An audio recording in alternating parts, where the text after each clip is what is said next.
জয়নাল আবেদীন ছাত্র জীবন থেকে লেখালেখি করছেন।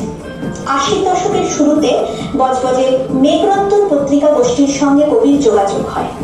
তারপর থেকে লেখার নেশা পেয়ে বসতে থাকে। মাসিক সাহিত্য আসর থেকে গল্প লেখাতে সিদ্ধহস্ত হলেন।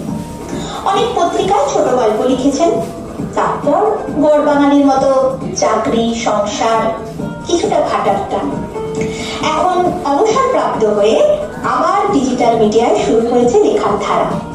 কিছু পত্রিকাতেও কবিতা, অনুগল্প, ছোট গল্প, সপ্তদিক ওয়েব ম্যাগাজিনে ধারাবাহিক উপন্যাসও লিখে চলেছে। প্রাচীনকালে মিশর, চীন ও ভারতবর্ষে প্রাকৃতিক সুবিধা হেতু কৃষিতে অত্যন্ত সমৃদ্ধশালী হয়েছিল। পরবর্তীকালে আমরা দেখেছি ভারতবর্ষের মতো দেশে কৃষি সম্পদ লুট হতে শুরু করে। এরপর সাম্রাজ্যবাদীরা যখন থাবা বসালো, তখন কৃষি সম্পদ এর সর্বস্ব লুট হতে শুরু করলো।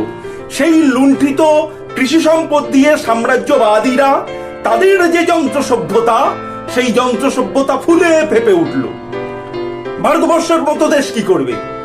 প্রথম বৃথা চেঁচামেচি করলো, তারপর কান্নাকাটি করলো, তারপর সব ছেড়ে ছুড়ে দিয়ে শব্দহীন ও নিঃশক ভাবে কবরস্থ হয়ে গেল।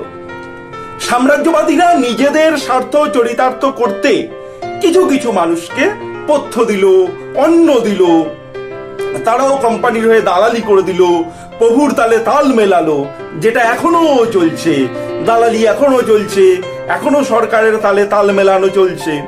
আর কেউ কেউ কায়িক পরিশ্রমে, কেউ হয়তো ভাগ্য বলে সামান্য অর্থবান হয়ে উঠল।